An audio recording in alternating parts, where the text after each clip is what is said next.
It's Friday, September 8th. I'm Geoff Schwartz. This is Geoff Schwartz of Smart. And you were live on Twitter, on YouTube, and on your favorite podcast platform. We're brought to you by the VLTED app, the home of my season-long game, giving out 14,000 of cash prizes in my pools with an additional 5,000 allotted to my final pool of the season, which will be the day of the big game. VLTED, spelled VLTED, is a place where you can store your sports predictions, participate in cash pool prizes without any entry fees, and prove you're smarter than your friends and myself by using the VLTED Challenge feature. I will have my own pool on VLTED. Each week, we can answer questions to win cash prizes, and there are no entry fees required to participate. This football season, VLTED will be handing out cash prizes, $400 to the winner each week, and there are no entry fees to participate. But the only way to qualify for my big game pool is to beat me in one of the regular season pools, which will start this week, which won't happen because, as you know, I'm smarter than you. Can you prove that you are smarter than me? Go to VLTED and do that. I will also be using VLTED to make and store my 5 favorite predictions of the week. So join VLTED and you can like, dislike, comment, interact with my predictions. Or if you're bold enough, you can make your own and see how smart you are in football, which you won't be as smart as me. Go download VLTED, spelled VLTED. Remember to use code Geoff, that's Geoff, so you can see my predictions and play along. Matt Ford, buddy, we had one game in the books. We have an entire weekend of NFL action. I cannot wait. What we do each year, each week of the NFL season is we go through all the games. We choose our 5 favorite wagers. We're going to play in the Super Contest. In any contest, you could do this on Super Contest, any contest on any app of your choosing. With all the games we preview. And this year, we're adding in the VLTED predictions that we have for our pool as well. Matthew, one game in the book, buddy. The Lions beat the Chiefs, and the week 1 reactions are out of control. I can't take it already. I can't take it, Matt. Well, tell me. I mean, we should start there. First of all, thanks for having me back. Thanks to VLTED. I just put in my, if you saw me taking a peek at my phone, I entered this pool. I don't even know if that's allowed because I'm on the show and we're going to agree together a lot. But, I'm in this pool anyway. So I entered my picks earlier. It's a lot of fun, man. It's going to be good. It's going to be fun for you guys to interact with me. I really enjoyed doing it. Yeah, and we could chat on this thing. It's great app. It's going to be good. But nonetheless, Chiefs lose 21-20 last night. And look, the Lions scored 14 points on offense and won the game. Like, that typically is not going to happen for Chiefs games. Kadarius Toney was the lowest graded player at wide receiver, according to Pro Football Focus, since 2018. Like, the Chiefs offense there was some up and down periods. The protection was a hit or miss. But even without Travis Kelce, the Chiefs should have won this game. Like, it's okay to have a takeaway of the old Lions would lose this game, right? Right, Matt? So, like, the new Lions winning the game is very impressive. But let's not act like they were markedly better than the Chiefs. The reactions of, the Chiefs needed Chris Jones. Well, they need Chris Jones anyways, but not from this game. Lions scored 14 points. They rushed the ball before the final drive, I think, for like 4 yards a carry. They threw for 230, I think it was. Jared Goff, maybe 260. They rushed the passer okay. Like, the defense was fine. I saw the take. Well, Eric Bieniemy, what about Eric Bieniemy? They call the same dumb plays with Andy Reid. Those short yardage plays are still the same plays for years. Andy Reid calls the offense, right? Like, I'm not freaking out. The Chiefs are going to be fine, but they don't have a number 1 wide receiver yet, and they got to find that person.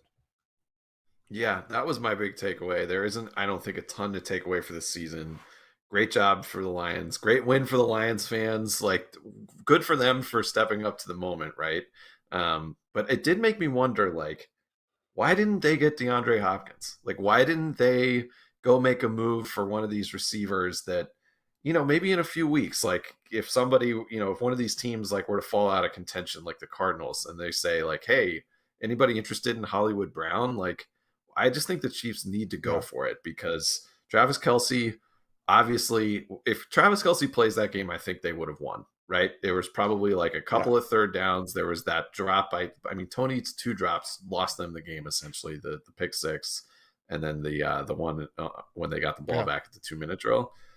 So, it's just like the Chiefs have such a small margin for error because they're so top heavy in these 3 guys. It kind of reminded me of the Rams that the year they won the Super Bowl, where you're just sort of like, oh, if you take 2 of them away, like, they're beatable. But they still almost won anyway. If Sky Moore makes that catch on that 4th down, like, somehow they could have won the game. So I wouldn't be too discouraged if I were a Chiefs fan. No. It's a long season. Mike Evans will be available. I'd call Mike Evans. Yeah, I'd Mike call for Evans. Mike Evans. Like just He's Chiefs, a just great do one. it, man. Just like go make it happen. Just trade for Mike Evans and be done with it. I don't know why they're not going to do it, but that's what. So again, I thought defense was fine. Even if the Lions scored that drive, you allowed 21 points on the one they fumbled. Like that's winnable in Kansas City. It's always been winnable. Yeah. All right, so let's get to our games. So here's what we're going to do. It's 15 games left for the week. We're going to go through all of them. Some we're going to skip. The first game, we're not talking about more than all of 7 seconds. I promise you that. The rest of them, we'll talk about maybe more. And we'll give you our 5 favorite. And last year and every year, Matt, we are about 500. Hoping to break that. The NFL is the hardest to wager on. It is difficult. There are barely any edges except week 1. I think there's a lot of edges in week 1. We've had good week 1s in the past, Matt. I'm hoping to keep it up again. And we're going to take the numbers as they come, man. Like some weeks they'll be better, some weeks they're not. This week me and you personally have wagers with better numbers than we have now. You're gonna have to suck it up and take what we can give you at time of recording. So let's go to the first game and spend 7 seconds on it and move on. So is your first game Falcons Panthers? Because I actually do think so. The line that we're seeing, Matt, Super contest line this. is 3.5. I'm not going to spend a lot of time on it, Geoff, but I will say that I'm kind of intrigued by the Falcons. They're playing at home. Let me just pitch you because people listening to this actually want to make money. Just you don't want to make this bet. I know what stat you're going to say. I know you're going to say our guy John Ewing. You talk about it. Go ahead. No, go. You tell me. You're the smart rookie one. Quarter, the number 1 pick in the first week of the season. 0-13 against the spread, right? Yes. That's right. The last time that happened was David Carr back in when I think they beat the Cowboys in like a very hyped game that for some reason I still remember clearly. So it's more of a like, I think Atlanta is an impossible team. Like, what are they going to do on offense? Like, I just feel like we have no clue what that offense is going to look like. Frank Reich has never won a week 1 game, and the 3.5 sucks, and the Falcons are always in these close games. But this one is like, it's not in my 5, but it's like in my 7 that I like this week. I really do think the Falcons are not a terrible play here. Wow. Panthers without Brian Burns. If you can get a 3, which you can't find anymore, I would definitely take the Falcons. But in the contest, it's 3.5, and we're going to have better options. Dude, whew. If you the way you win in the NFL is you have to not lay numbers, whatever, lay or take points on stinky teams. Like I get that, but the Falcons in week 1, I don't know, man. The Panthers aren't bad. I mean, Brian Burns playing would help the Panthers a lot. Obviously, I don't know what his status is as a Friday, but all right. I mean, I'll put it down here as one of the maybes. No, we're not going to take it. So we have plenty of other games we like, but I wanted to make the pitch. Just to at least get a rise out of you. Okay. But we can definitely save some time. All right, let's save some time. I like whatever website Nick used, what they're calling this team that's hosting the Cardinals. There's 3 team names ago. What did he use? I don't, whatever. It's definitely not VLTED, who would never do something like this. No. So we've got the Commanders hosting the Cardinals. 7 is the contest line. I think that's still firm everywhere. I'll just save us some time here and say that if you're willing to bet Sam Howling 7 points in his first ever game, I don't care who the other quarterback is. God bless. This is a hard pass for me, even though I am probably taking Washington in Survivor this week, because when are you going to use them again? So that's my take there. The Survivor thing, by the way, we talked about this on Bear Bets, not to promote another podcast I do, but the conclusion was take Seattle. That everyone's taking Washington. And if they just happen to lose this week, you're screwed. And knocks out like probably 70% of the contest, right? Like there's always a week 1 game where you're like, it could be Baltimore, where it's Baltimore or Washington. Or the teaser that's going to be the Washington Vikings teaser is going to be so gross. And someone's going to lose that teaser for someone.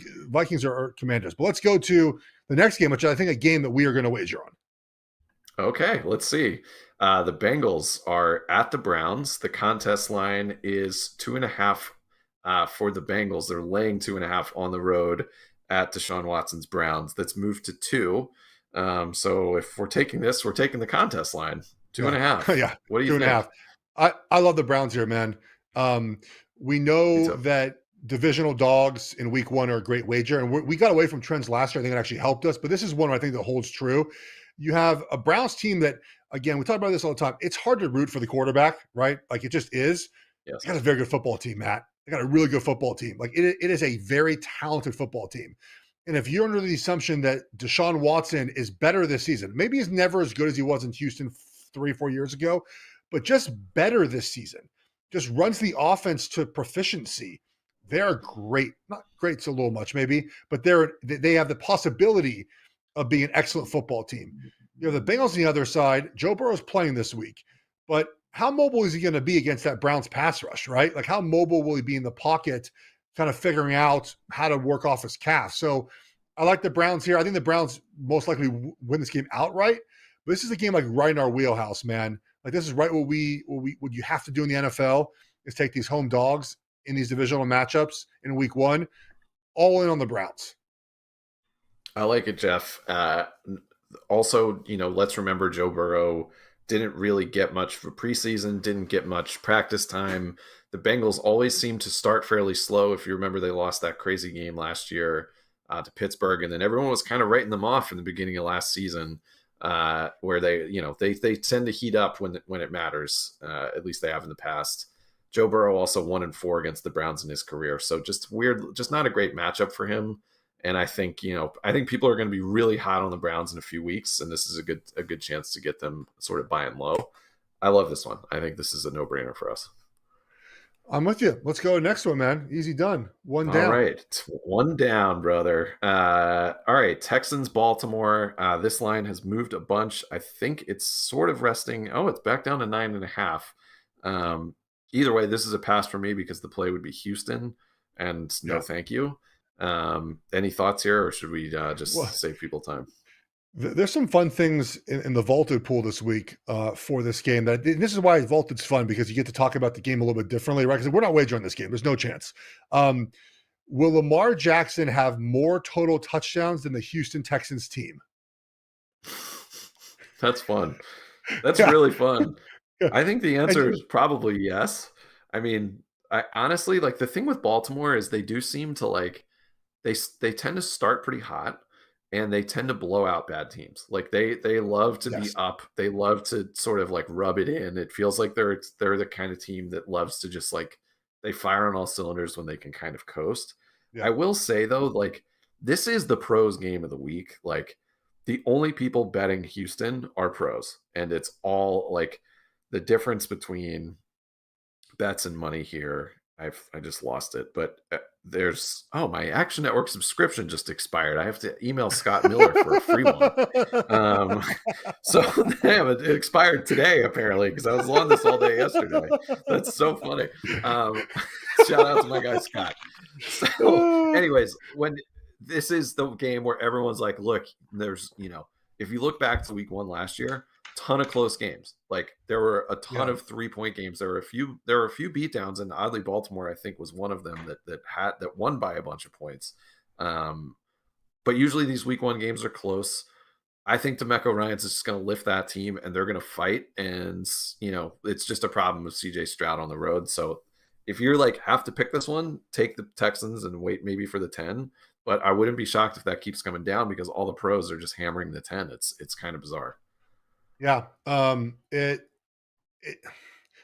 two, the thing about it too is like you can't. This is not even a teaser number, right? Like you're teasing it through to 7, I guess, but you're not even getting it under the 3. Like this is sharps are like not sharps. Vegas like just they're begging you to basically take Houston, right? That's what we're trying to do They here. are.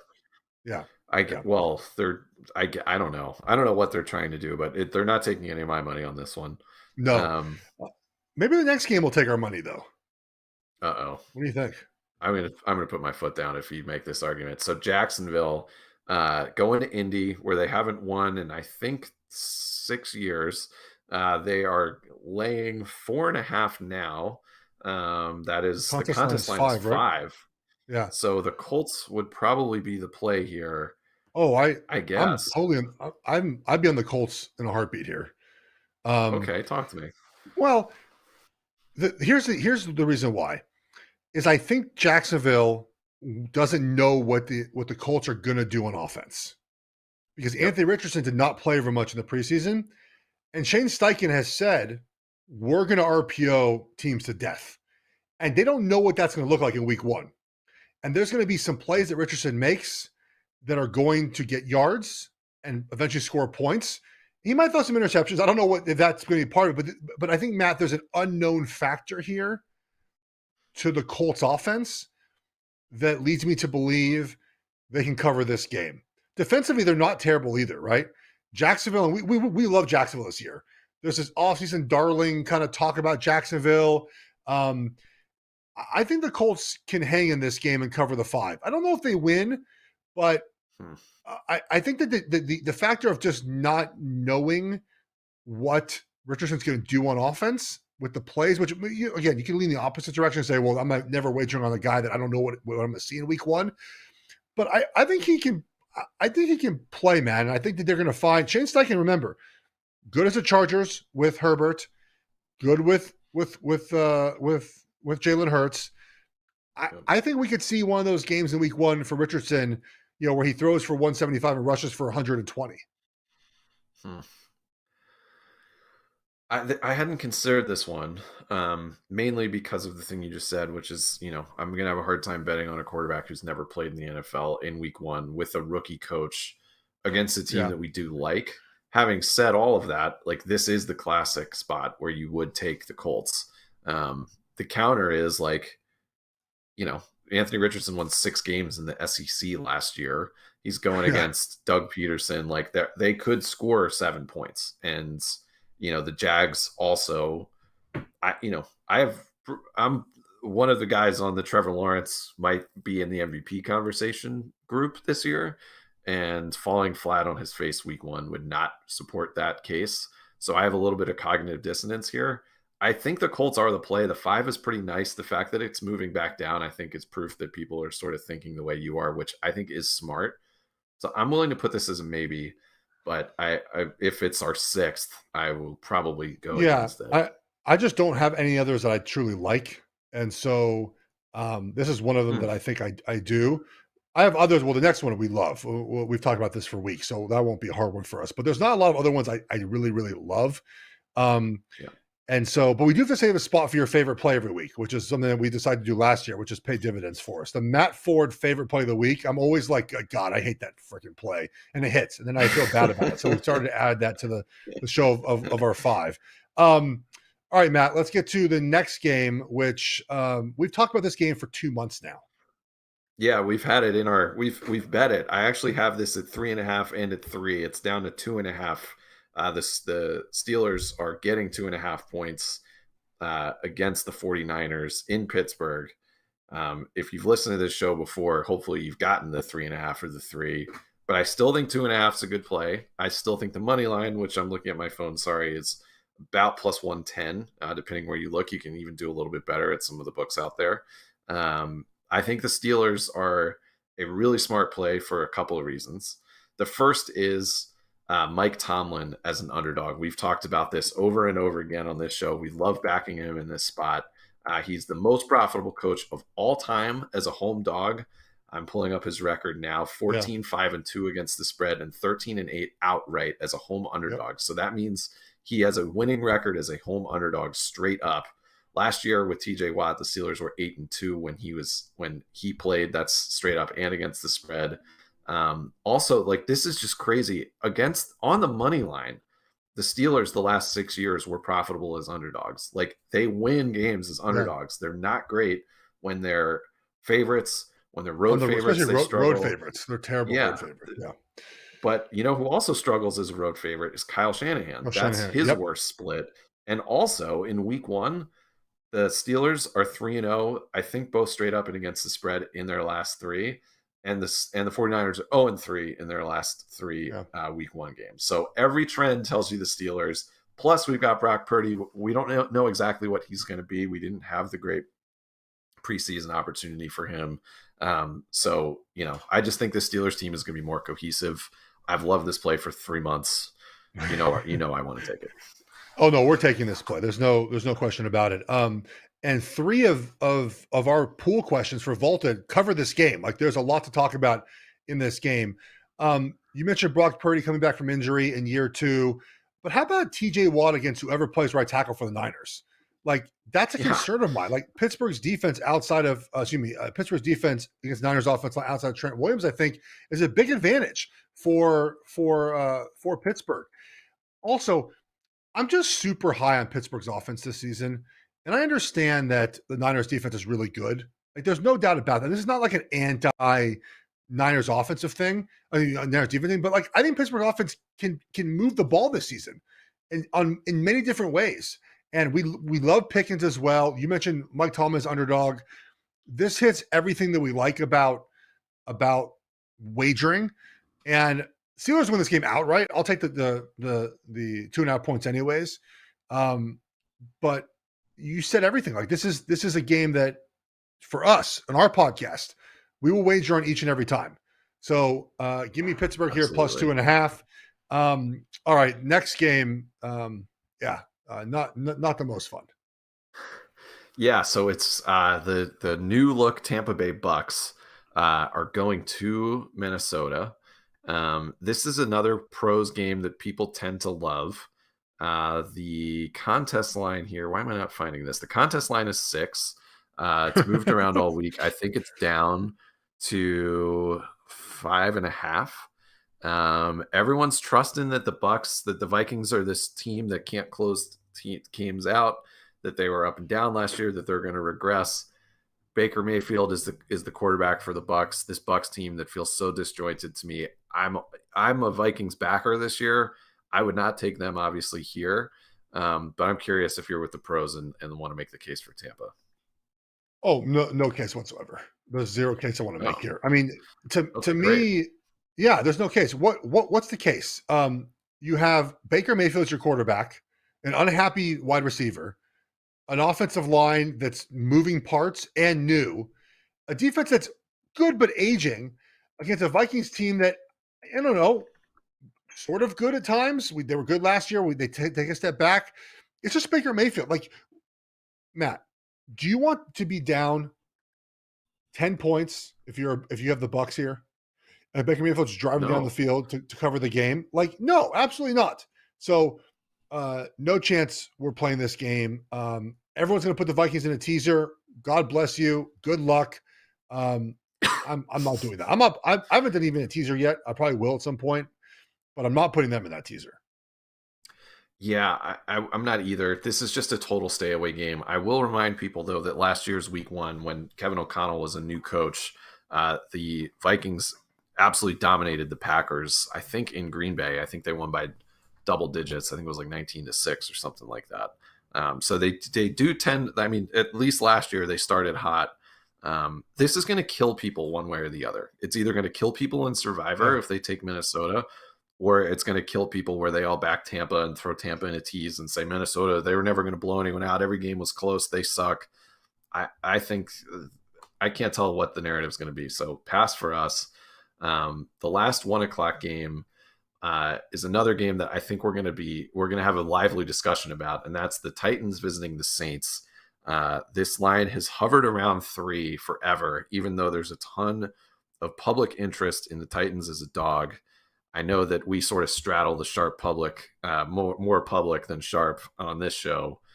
Count me in with the public, Geoff. I'm eager to make the case for Tennessee if you're willing to listen. What? Go ahead, man. I have no feel on this game. Like I have none whatsoever. Other than I think the Titans aren't going to be great this season. But I have no idea. Go ahead. Well, it's mostly a case for Vrabel. The Titans, since he took over, 15-7 against the spread as road dogs. I think in general we're pretty much out on the Saints as a group. I don't think Yes. that the Dennis Allen, Derek Carr, Michael Thomas, Noah Alvin Kamara, Chris Olave is a nice player. I don't think that this is Drew Brees' Saints here. I think this is a Titans team that was the most injured team in the league last year, Yeah. gets stronger up on the offensive line. has figured out a lot of things, including who their number one receiver is with Hopkins. They figured out their tight end position. Derrick Henry should be fully healthy. They have some depth on offense they haven't had. And on defense, they're healthy. Like they just weren't, they never really seemed to gel as a group last year. And they started really well anyway. I think they were like 7-3 or something like that at the start of last season. So I think they start hot. This is a spot where we always tend to smash Vrabel. And man, give me Tomlin and Vrabel in week 1 as dogs. Like I just feel like that's just like a nice spot to be in. I get to fade Derek Carr. Like sign me up. Sign Let's me do up. it, man. I do the Saints defense is going to be good though. So I'm curious to see Tennessee. Their offensive line really questionable, which makes me give me a little bit of pause. I don't like wagering on offensive line like theirs, at least in week 1. But this is completely the play here. This is the play you have to make in this game. Last year, the Titans started really slowly, actually. The first 2 weeks, they got blown out by Buffalo after losing that weird game to the Giants. But then I think they won their next 6 until that crazy Chiefs game with Malik Willis. Yep. So maybe they won't start quite as hot as they maybe not win this game, but I don't mind fading New Orleans at all. Everyone's just sort of penciled in pick for the NFC South, and I'm not a buyer. I'm not a buyer either. Are you a buyer in the Chicago Bears and the fade Jordan Love train? I can't wait to talk about this one. So the Bears, this has moved around a bunch also. Now we're seeing the Bears. The Bears are now favored. But in the contest, the Packers were road favorites by a point.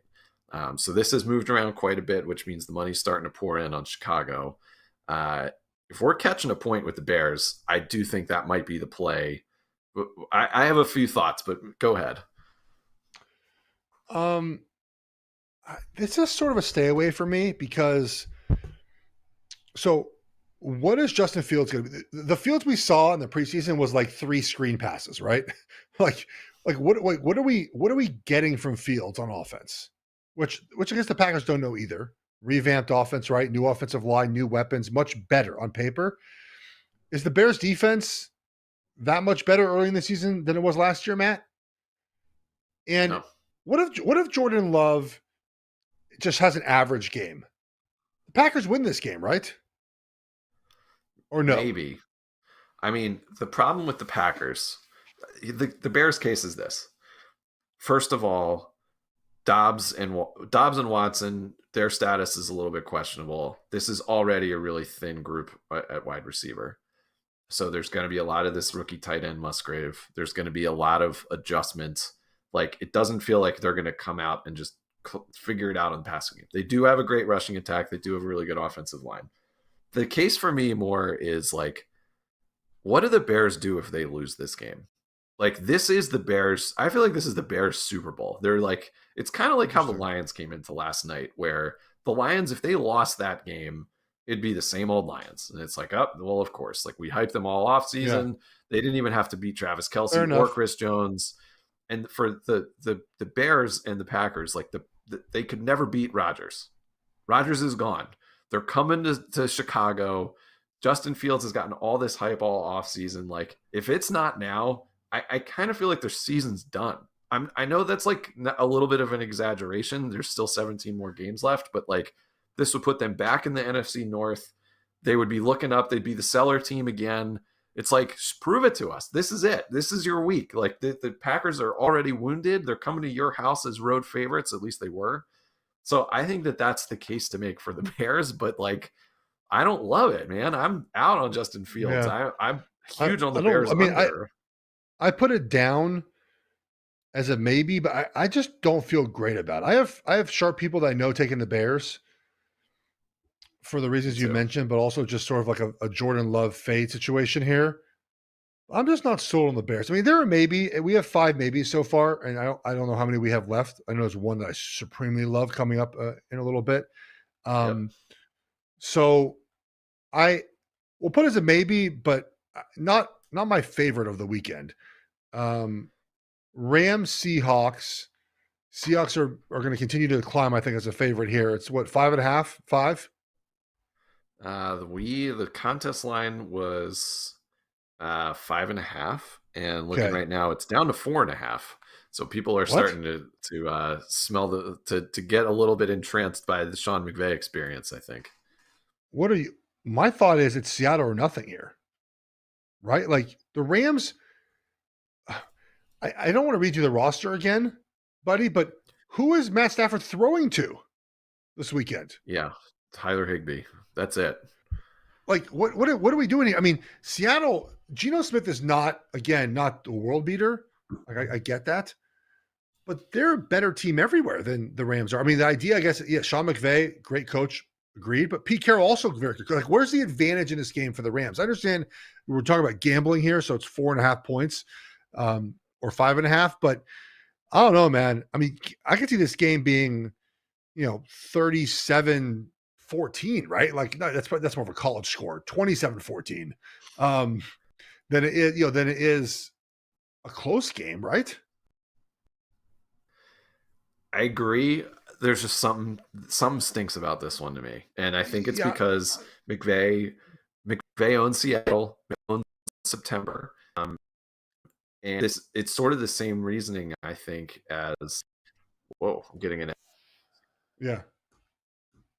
other I think problem that happened. there we The go. other problem I have with is this is the Rams Super Bowl again. It's the same thing. If they lose this game, we're talking about, are they trading Aaron Donald? We're talking about, are they trading Matt Stafford? Like, that's where this Yeah, it's goes fair. if they don't start some modicum of hope.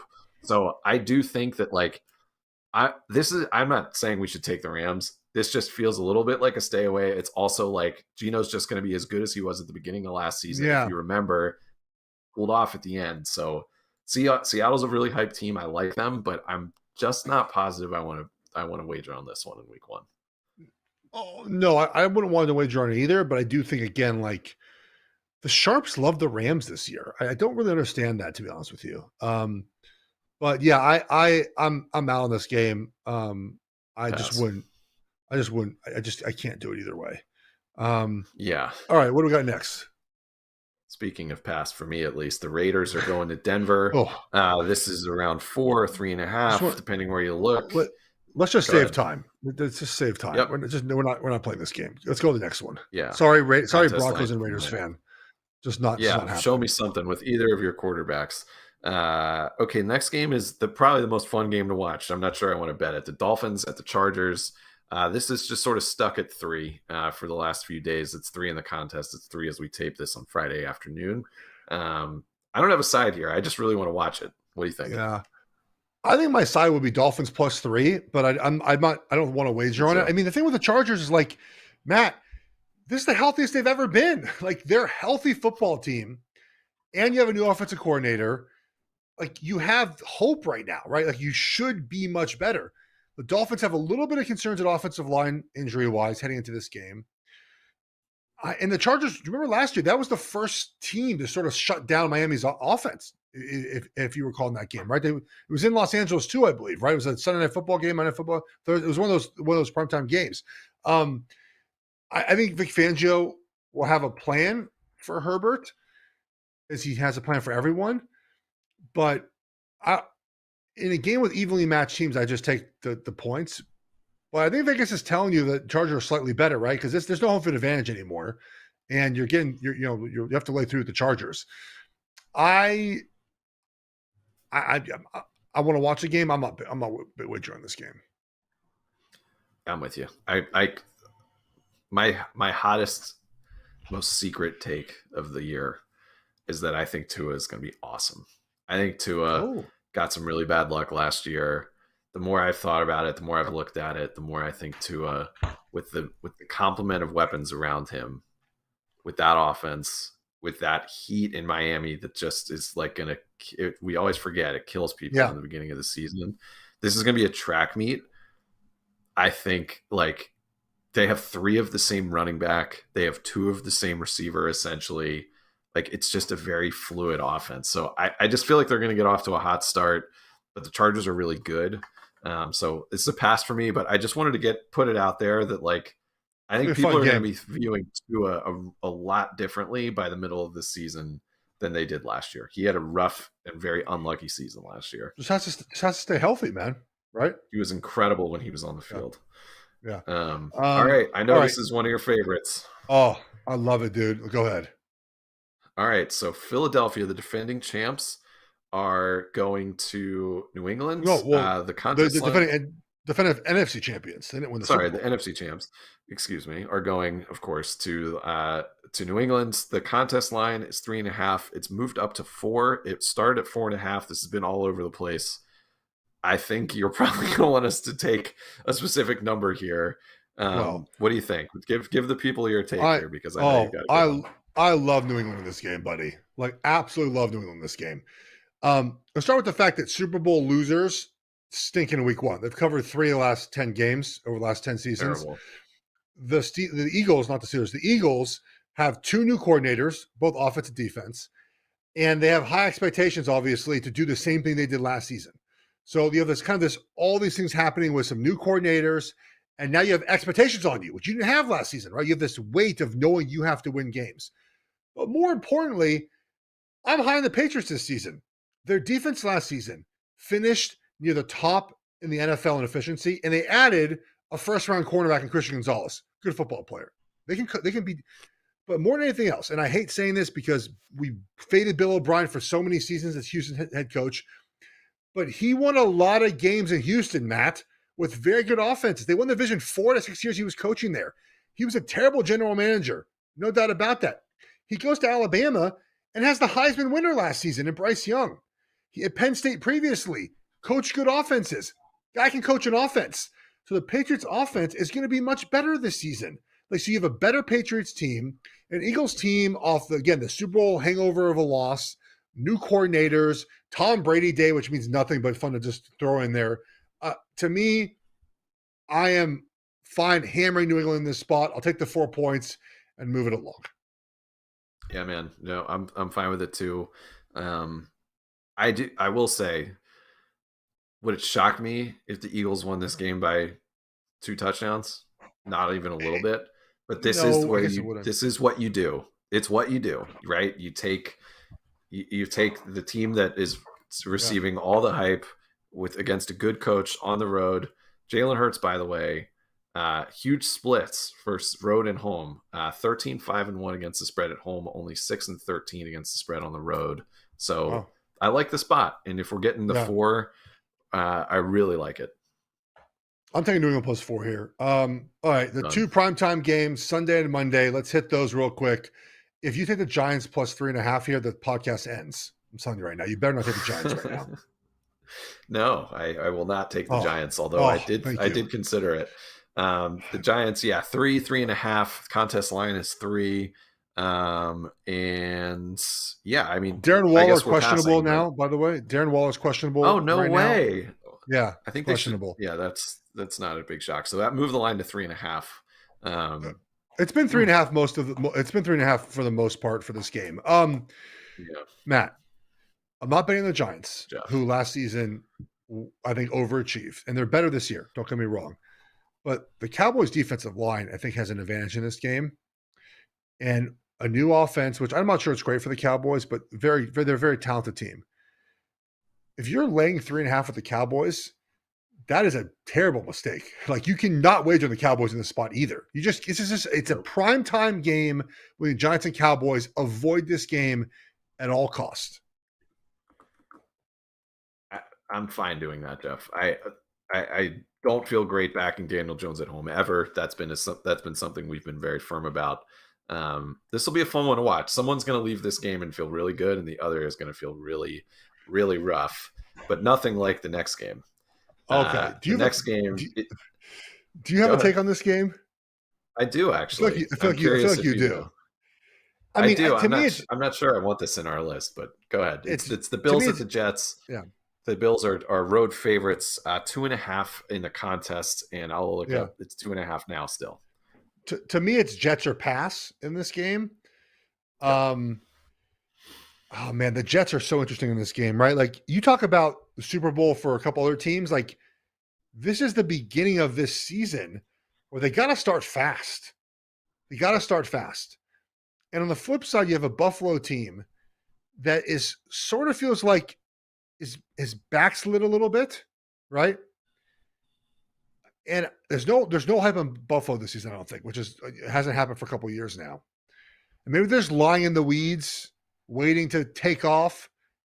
Didn't have a great preseason, right? That Pittsburgh game, kind of shocking. It was ones versus ones, I think, for a good part of that game. They have some injuries right now at safety, right? I believe Hyde's not going to play. Who's rushing the passer for them without Von Miller? The Jets, I think, fixed their offensive line with Dwayne Brown coming back and being healthy to play. I'm talking myself into taking the Jets here. The case for the Jets, I think, is a matchup one. And it's like the things that, like, how do you beat Buffalo? It's like you can rush Josh Allen. You can move the ball on both sides, both running and passing on offense. The other thing is, like, Buffalo, you mentioned the pass rush. Like, how are you getting to Rodgers? Like, how are you doing it without Von Miller, without on the road, by the way, laying points? The other part of this, I mean, I think, like you sort of were hinting at it, Buffalo next week, they host the Raiders. They go to my Commanders, and then their schedule picks up a bit. But, like, they kind of get, like, they don't have to go into the season, like, blazing hot. The Jets, on the other hand, at Dallas, New England, who they can never beat, Kansas City, at Denver, Philly. So, like, this is a absolute must win. It's funny to me that people are I feel like people are checking themselves and saying, like, I'm not buying the hype. Like, this is a good chance to buy low on whoever's facing the Jets. But, like, no, I don't think the Jets should be good. Like, you almost could make the argument that the Jets roster is better than the Bills roster, like, top to bottom, when you really look at it. And I don't think I disagree with that. I think that's correct. It's not the hottest take ever. It feels like it, but it's really not. And Buffalo, I think, is getting a little bit of a legacy bump here, and a lot of people just don't want to be caught with their pants down betting on this Jets team that could really be fraudulent. But I do think that Buffalo could just sort of, like, not totally have all their horses for this game yet. There's also, like, the Diggs Allen thing, like, it seemed to be resolved, but that doesn't feel like that's, like, totally going away to me. Like, it feels like there was a little bit of some discontent with that team, new defensive coordinator. It doesn't feel like they start super hot. So I feel like the Jets catching points, while very risky, it feels a little fishy to me. It still feels like you kind of got to do it. Whether we put it in our 5 or not, I think we can talk about, but I do think that they're the play. Yeah. So right now we have, after all the games, all right, we have the Browns, the Steelers, and the Patriots. Like, we're taking, right? The Browns plus 2.5, Pittsburgh plus 2.5, Patriots plus 4. You love Tennessee, right? That's your favorite of the ones left over? What's left over? Okay, Indy plus 5, Tennessee plus 3, Chicago plus 1, and the Jets plus 2.5. I think Jets and Titans are about even for me. I feel comfortable with the Jets. I think I convinced myself into taking the Jets after we talked. So, do you want to put Tennessee plus 3 and just ride with Vrabel here? I'm fine with riding Vrabel.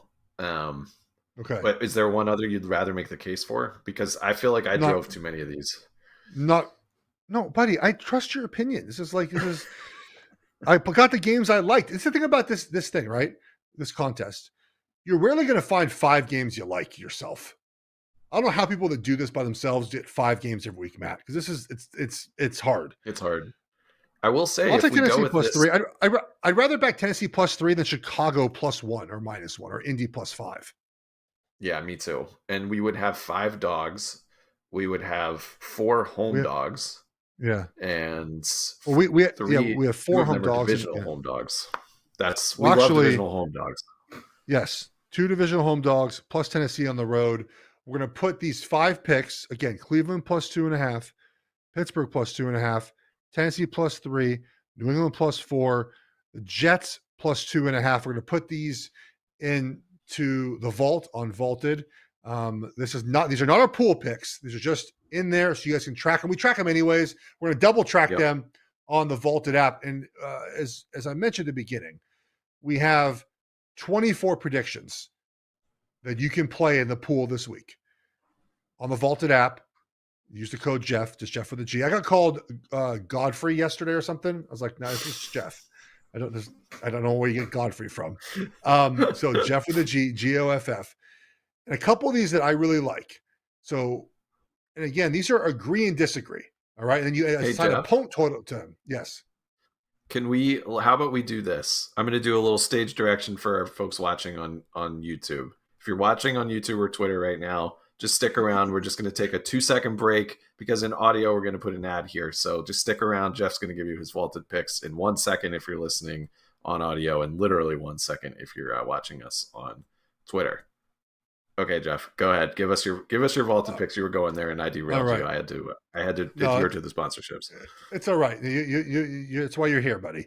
So with 24 predictions in the pool, you can assign a number 10-1 confidence in the pool. And if you beat me in the pool, you get qualified in the big game pool. So we'll see if you're smarter. But here's a couple of these that I like.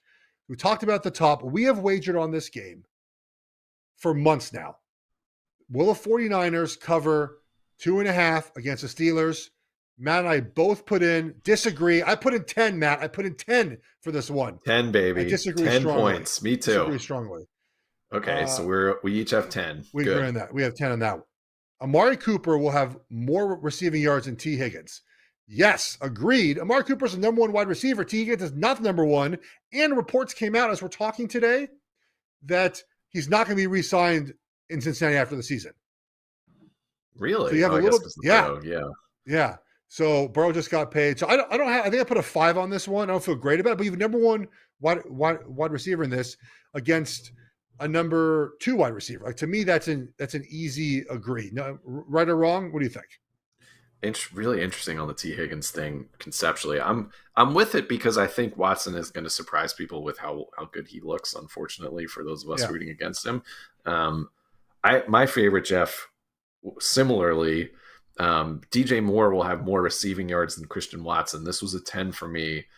Christian Watson's been a little bit banged up, hasn't practiced much. He's a speed guy. This is a guy who's going to go downfield. This isn't a catch 7-yard passes 10 times in the game. So if he's not 100% in his speed, he's not going to be flying. And the Bears are going to be working DJ Moore to try and prove that acquisition was a smart one. So I love that one. That's another 10-pointer for me. That's number, I think, 15 on this list. Yes. A couple more that we like here. Micah Parsons will have more than 1.5 sacks. Agree. I think he has more than 1.5 sacks. I think he's defensive player of the year this year. So I'm big into Parsons against this Giants offensive line. Thomas is good, but I think you can move him around and kind of figure out some matchups early in the season. And the last one, and this is a little bit of cherry picking, but I already had this answer in there, was CeeDee Lamb of the Cowboys will have more catches than Darren Waller, who's questionable to play now. I put this in there before the Waller news came out. And I think I put like 8 on this one. So I'm always going to take a number 1 wideout against a tight end unless you're Travis Kelce. Like that's just what I'm going to do. The other one from the Giants game that I do like is Saquon Barkley will have more rushing yards than Tony Pollard. I put disagree. I think the Cowboys are going to run the football. Like that's just what they do. It's their offense. And they said they're going to run the football more. They don't really have a second running back. It's not like where you split reps between Zeke and Tony Pollard. They have some depth. You have to have people that put a uniform on. But the Giants, I think, find different ways to move the ball with Jones and with one. So those are my 5 that I like, including one from Matt. Hope you guys enjoyed our show. Please join the Vaulted Pool. We've already put our picks in there. It's a lot of fun. It'll be fun this season to see who is smarter than me. Good luck this weekend. I also posted my Pac-12 plays on Twitter. We'll be back on Monday with a reaction show from the weekend, guys. Enjoy your NFL Sunday. It's going to be a lot of fun this weekend. We're back. We're back.